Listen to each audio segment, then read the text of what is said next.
Hey y'all, welcome back. I'm Quinn, and today is finally the day that we're going to be making a project I've been planning on making since I got my Sentro. So for a couple years now, I've been wanting to make a vest with open sides that you like tie together on the sides, and I just have never gotten around to making it.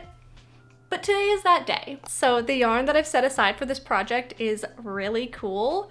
I got this yarn in North Carolina this summer, and unfortunately, you can't get it online anywhere. I got it from just like a small yarn shop. So I would link it for y'all, but there's nowhere to link to. But it is such beautiful yarn. It's just wool. I think it's all hand dyed. Like, look at these colors. So cool. So I made this little swatch the other day, and I just love how it turned out. These colors are so great. The gradient is, it's amazing. I can't wait to use it. I can't wait to get started. And then I'll show y'all my little plan for what I'm gonna make and how I'm gonna do it.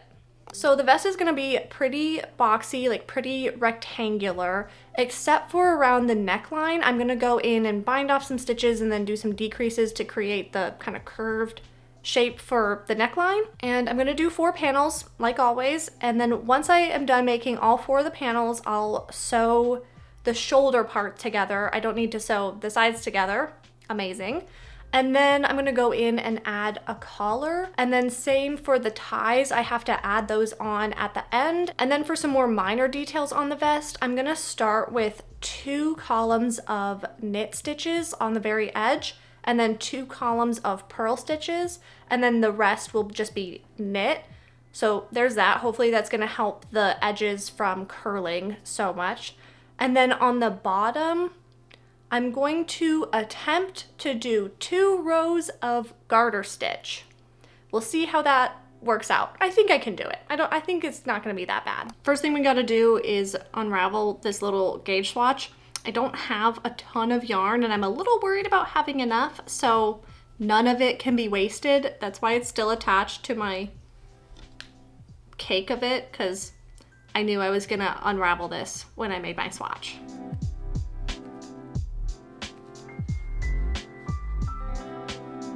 Beautiful. Okay, now that the Sentro is all set up, we can go ahead and get started. I am gonna start with a long tail cast on, and I need to cast on 36 stitches.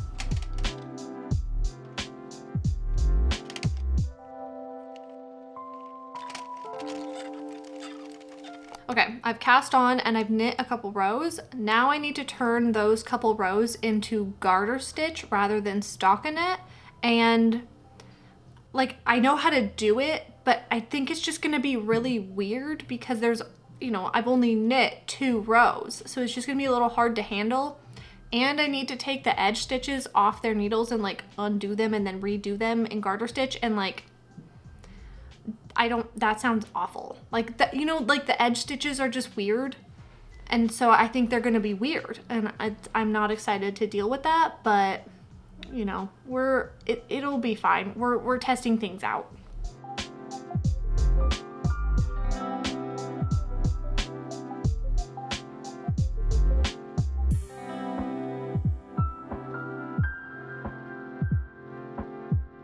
Okay, I got done trying to do the garter stitch. I hope it worked. I don't really know. I need to knit quite a few rows before I'll be able to tell, because there's just like not enough fabric there for me to even look under it. So I'm gonna knit like crazy for a little bit so I can see if I succeeded or failed.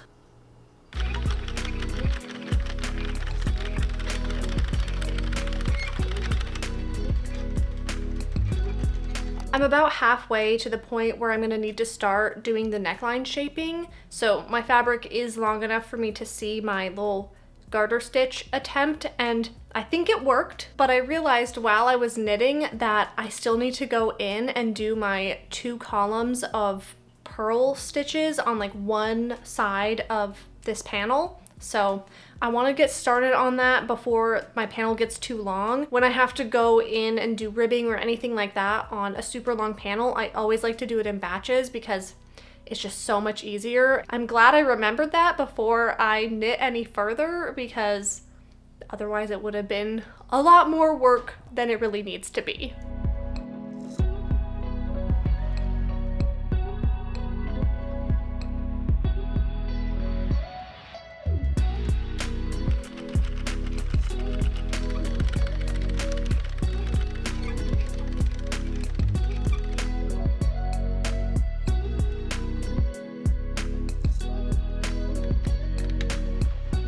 I've reached the point where I need to bind off 8 of the stitches on this side of my project. So then where I'll be knitting after that point will be a lot smaller, which is good because I'm getting very nervous about having enough yarn. I've been breaking out my little scale to weigh my little cake that I'm using right now because I'm getting nervous that I don't have enough.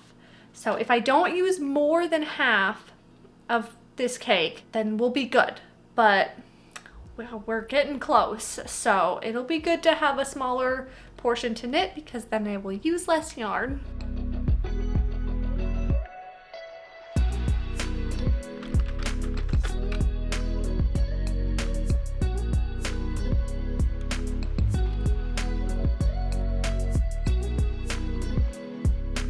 Okay, I've brought us to my kitchen because it's the brightest room that I have so that I can show y'all this first panel that I've made. Look how good it looks. Look at this color gradient. Do you love it or what?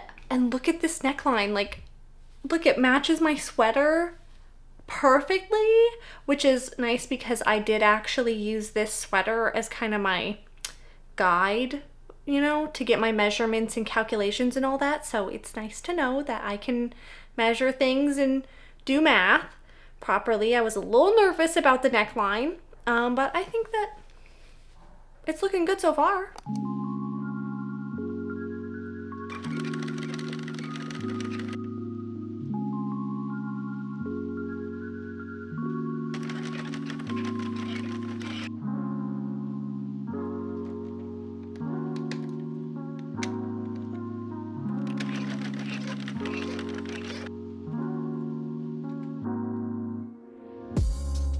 Time for a little progress update. So this is my panel that I made yesterday, and last night I actually went ahead and washed it and then laid it flat to dry because mostly I wanted to see how bad the curling was gonna be. I was considering going in and adding a couple more purl columns next to, you know, this one that I have right here, because I just wasn't totally convinced that these 2 columns of purl stitches here were gonna make it so the edge didn't curl like crazy.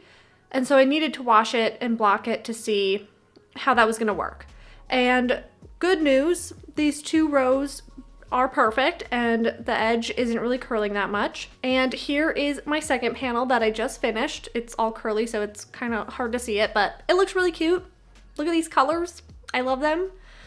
This one is like the identical pair to the first one I made, just flipped. So those 2 pieces are gonna be the back panels. So next I'll start working on the front panels. And yeah, so more good news with this project is I think I have enough yarn because I had 2 cakes to begin with. So each cake I needed to make sure that I could make 2 panels out of it.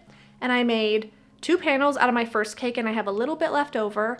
And then my next 2 panels are gonna be like just slightly smaller. They're gonna use just a little bit less yarn. So I think I'll definitely have enough yarn for the next 2 panels. I was hoping to get more than 2 panels done in these past couple days, but I have a lot of stuff I gotta do today, so that's why I just kind of whipped out the second panel earlier and I didn't really chat with y'all about it because I just really needed to get some work done on this. I needed to get some progress done because now I got a bunch of other work to do and I can't really work on this vest probably for the rest of the day.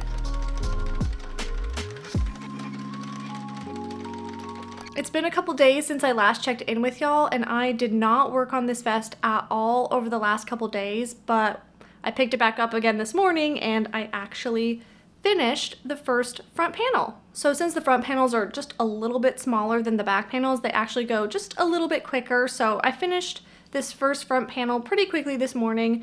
I still have quite a few hours of daylight left today, so I will be able to finish the second front panel by the time it gets dark.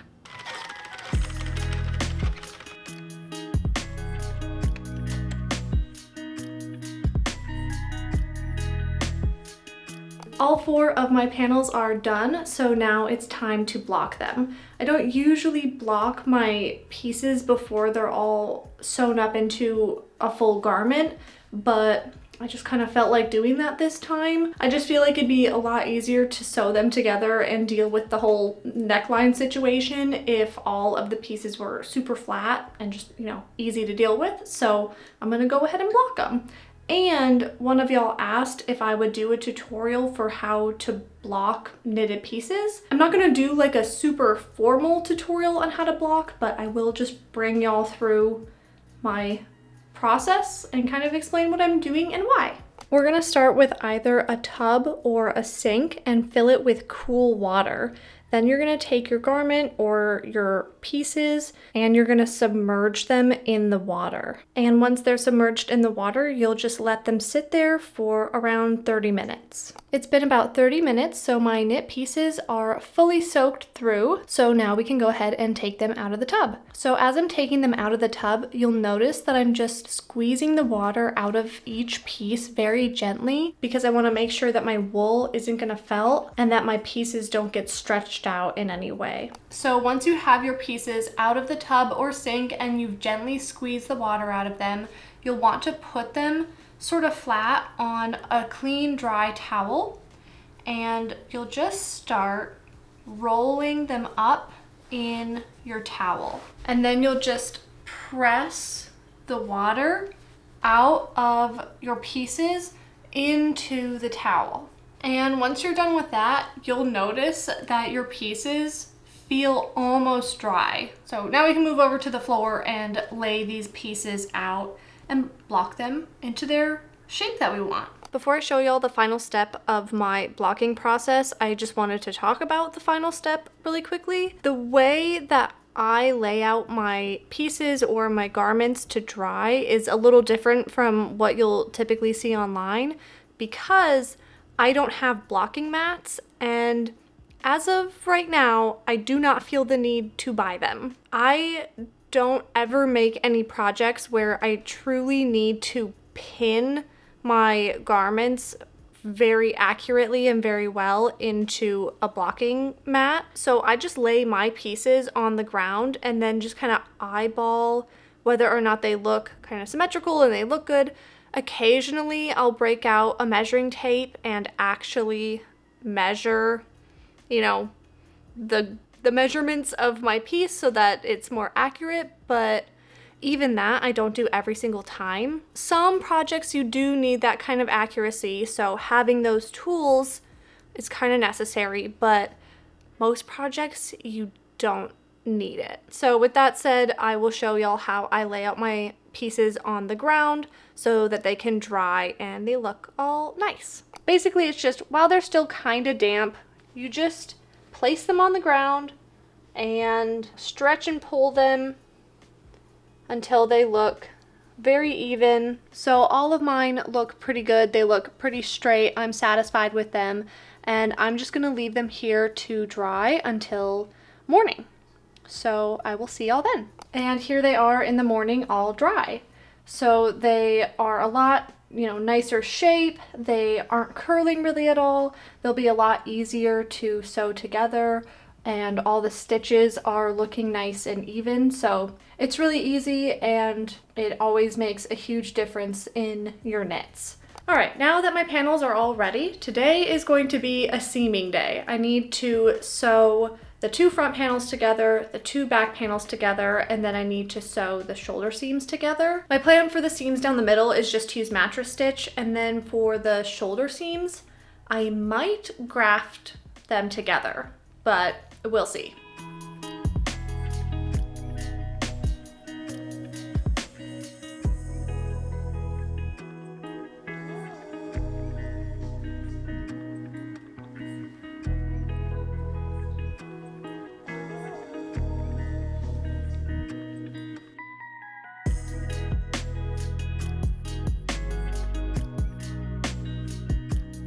Okay, so I just finished grafting the first shoulder together, and I have never grafted before, so it was quite the learning experience for me, especially because, you know, along the shoulder here, it goes from a couple knit stitches to a couple purl stitches to lots of knit stitches. So trying to figure out how to switch between grafting knit stitches, then purl stitches, and then back to knit stitches again was very complicated, and I was very confused, and it took me a very long time to figure that out. I don't know if I even did it right. Like, am I seeing something right now that's wrong? Maybe. Oh no, wait, I literally just saw something that's wrong. Okay, hang on, I have to fix it.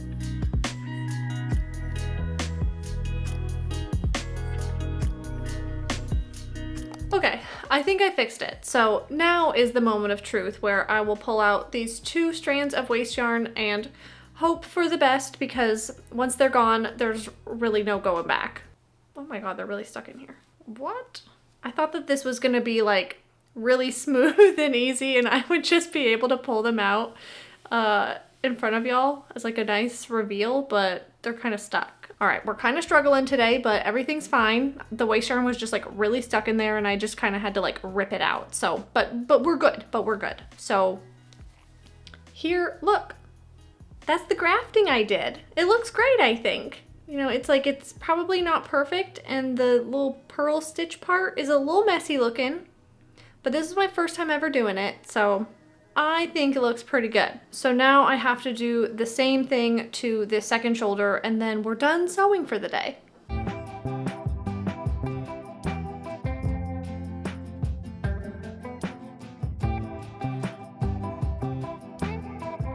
Second shoulder is done. I did a much better job on the second one than the first one, but that's okay. They both look great. I did try this on and it looks super cute, but I'm not gonna show y'all what it looks like on yet. I wanna keep y'all in suspense. I still need to do the collar and the ties on the sides. That's like the whole point. It's a side tie vest. But also I don't know how to hand knit a collar.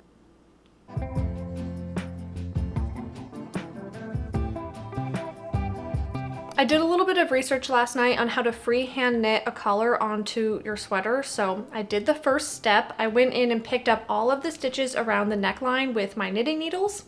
I think I did it right. So the next step should be a lot more straightforward. I'm just gonna knit the collar in 1x1 rib until it's like twice the height that I want my collar to be in the end. So like if I want my collar to be 1.5 inches high, then I'm gonna knit it 3 inches high, because then I'm gonna fold it over and sew it down, or, you know, around the bottom of the neckline part so that it's like a little folded over collar.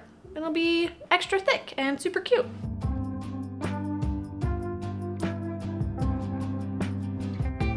I'm about halfway done with my collar and my arm is getting very tired, so I thought that we could take a little break and I'll show y'all something cool. So I don't know if y'all remember, a while ago I was trying to learn how to spin my own yarn. I had a little drop spindle and some roving that I got, and I tried it out and I hated it. So I traded my drop spindle and my roving for a bunch of yarn. Isn't that amazing? Like this yarn's really nice and it's so soft and pretty. Yeah, so that's my fun and cool news. I got a bunch of new nice yarn basically for free. Okay, I guess that was a nice couple minute break. So now I'll get back to knitting. I've knit about 8 rows. I know that doesn't seem like a lot, but tell that to my arm.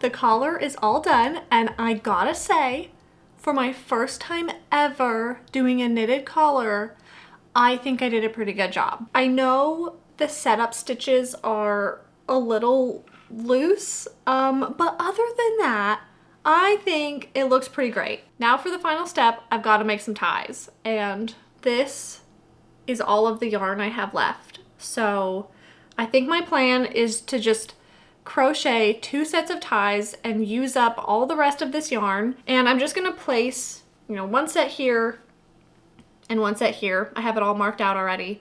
So that should be pretty quick. I'm just gonna crochet them and then it's done.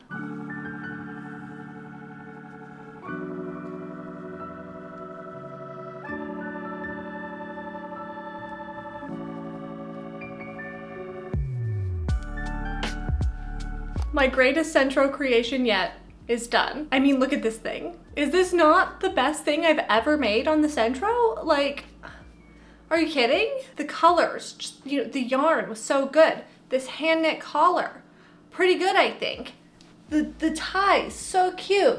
Just the overall design, so cute. As always, there's things that I would change or just like to do better if I made this again, like the setup stitches on the hand knit collar. I know that they're kind of loose. If I had more yarn, I would have loved to make this longer, but like that, I couldn't do anything about that. I just didn't have more yarn and I can't buy it online or anything like that. And they only had 2 hanks of this in the store. So like I bought them out of all of the yarn that they had. So, you know, there's not really much I could do about that. But if I made it again, I would like to make it longer because I think that that would be really cute. And then the final thing that I think I would change if I made this again in the future is something that I need to remember to do on like all of my centro projects in the future. I always think about it after I make my projects and then I forget to do it when I start a new project. But, you know, basically every project I make, I need to do 4 panels and I need to remember to cast on fewer stitches on the bottom and then do like some increases higher up so that the shaping, like it would be sort of more